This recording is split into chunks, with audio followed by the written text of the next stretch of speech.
Meski Andi Sudirman Sulaiman merupakan petahana dan Fatmawati Rusdi yang mampu memperoleh kursi di DPR RI pada pemilihan legislatif Februari lalu, namun lembaga survei Indeks Politika Indonesia memperkirakan pasangan ini akan mendapatkan saingan yang kuat.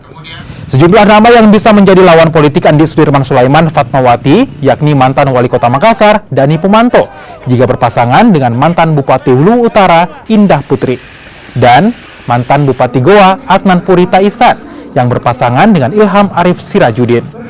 Menurut Lembaga Survei Indeks Politika Indonesia, ketiga pasangan ini bisa bersaing ketat di Pilkada Sulsel 2024. Sehingga kami di IPI melihat bahwa memang yang paling berpotensi muncul sebagai penantang Andi Sudirman Sulaiman selaku petahana adalah Pak Ilham Arif Sirajudin dan Pak Ramdan Pumanto.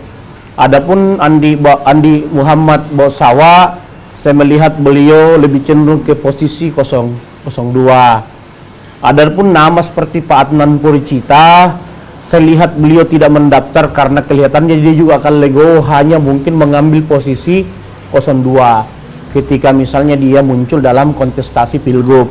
Nah, ini membuat muncul spekulasi bahwa dia cenderung akan bersama dengan Pak Iyas kalau dia ingin maju.